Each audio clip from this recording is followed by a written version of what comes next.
दोस्तों, क्या आपने कभी सोचा है कि एक ऐसी शाही ट्रेन जिसके बाहर बर्फ का पहाड़ हो और अंदर एक बंद कैबिन में लाश पड़ी हो, और हैरानी की बात यह है कि उस लाश पर एक दो नहीं बल्कि पूरे 12 बार चाकू से वार किया गया है। अब सवाल ये उठता है कि जब ट्रेन चारों तरफ से बंद थी और बर्फ की वजह से रास्ता लॉक था, तो कातिल गया कहां? क्या वो हवा में गायब हो गया या फिर आपके बगल वाली सीट पे बैठकर आराम से सफर कर रहा है? आज बात करेंगे murder on the Orient express की, जहां हेरक्यूल पोयरो का दिमाग कंप्यूटर से भी तेज चलता है। तैयार हो जाइए, क्योंकि ये मिस्ट्री आपके होश उड़ा देगी। कहानी शुरू होती है जेरूसलम से, जहां हमारे मशहूर डिटेक्टिव हेरक्यूल पोयरो एक चोरी का केस पलक झपकते ही सुलझा देते हैं। इनका स्टाइल सबसे अलग है। ये सिर्फ जूते का निशान देखकर ही चोर को पकड़ लेते हैं। पोयरो को तुरंत लंदन जाना था एक जरूरी केस के लिए, इसलिए वो सवार होते हैं दुनिया की सबसे luxurious train the Orient express पर। ट्रेन में एक से बढ़कर एक लोग सवार हैं। कोई प्रिंसेस है, कोई डॉक्टर है, तो कोई अमीर अकाउंटेंट। इन्हीं के बीच एक शख्स है, रैचेट, जो दिखता तो शरीफ है पर उसका अतीत काफी गंदा है। वो पोयरो को बोलता है कि उसे अपनी जान का डर है और वो हिफाजत के बदले मोटी रकम देने को तैयार है। पर पोयरो अपने उसूलों के पक्के हैं। वो साफ माना कर देते हैं और कहते हैं, मुझे तुम्हारी शक्ल बिल्कुल पसंद नहीं, इसलिए अपना पैसा अपने पास रखो। उसी रात मौसम काफी खराब हो जाता है। भयंकर बर्फ गिरती है और ट्रेन पटरी से उतर जाती है। सब कुछ रुक जाता है, पर असली धमाका तब होता है जब अगली सुबह रैचेट अपने कैबिन से बाहर नहीं आता।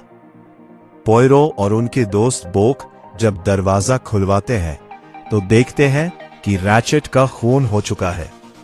उनके शरीर पर 12 बार चाकू से वार किया गया था। लेकिन सबसे अजीब बात यह थी कि कैबिन का दरवाजा अंदर से बंद था। पोयरो जब छानबीन शुरू करते हैं तो उन्हें एक जाला हुआ कागज मिलता है जिस पर आर्मस्ट्रॉन्ग लिखा होता है। यहां से खुलता है असली राज।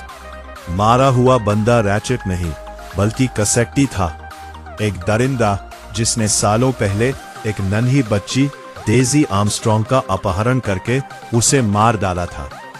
उस एक पाप ने पूरे आर्मस्ट्रॉन्ग परिवार को तबाह कर दिया था।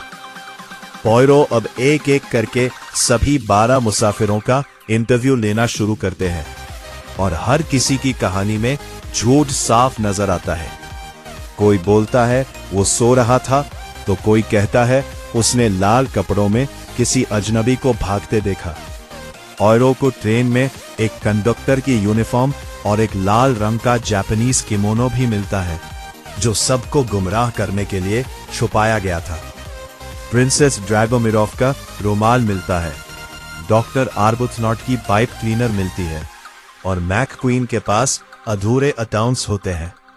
पर पोयरो का दिमाग तब घूम जाता है जब उन्हें पता चलता है कि ट्रेन में मौजूद हर एक बंदा, चाहे वो नर्स हो, ड्राइवर हो या गवर्नेस, सबका कोई ना कोई रिश्ता उस मासूम बच्ची डेजी आर्मस्ट्रॉन्ग से था।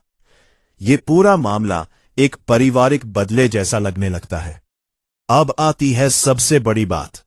पोयरो सबको एक टनल में जमा करते हैं और कहते हैं, मुझे लगा था कि यहां कोई एक कातिल है, पर यहां तो पूरा का पूरा ग्रुप ही मिला हुआ है। सच ये था कि वो 12 के 12 मुसाफिर इस मर्डर में शामिल थे। हर किसी ने एक एक बार चाकू मारा था ताकि इंसाफ बराबर हो सके। इस पूरे प्लान की मास्टरमाइंड थी डेजी की नानी लिंडा आर्डन, जिसने मिसेस हबर्ड बनकर सबको इकट्ठा किया था। पोयरो के सामने अब एक बड़ा धर्म संकट था। एक तरफ कानून था और दूसरी तरफ वो टूटे हुए दिल जिन्होंने एक दरिंदे को सजा दी थी। आखिर में पोयरो फैसला करते हैं कि वो पुलिस को झूठ बोल देंगे कि कातिल भाग गया। पहली बार पुआरो ने कानून से बड़ा इंसानियत को माना और सबको आजाद कर दिया। ये था पुआरो का असली स्टाइल। तो दोस्तों, ये था पुआरो का वो फैसला जिसमें सबको हैरान कर दिया। कभी कभी बदला लेना जरूरी हो जाता है जब कानून इंसाफ देने में नाकाम हो जाए। अगर ये कहानी और हमारी मेहनत अच्छी लगी तो वीडियो को लाइक जरूर करें और चैनल को सब्सक्राइब करना ना भूलें। कमेंट में बताइए, क्या पुआरो ने सही किया या उन्हें सबको जेल भेज देना चाहिए था?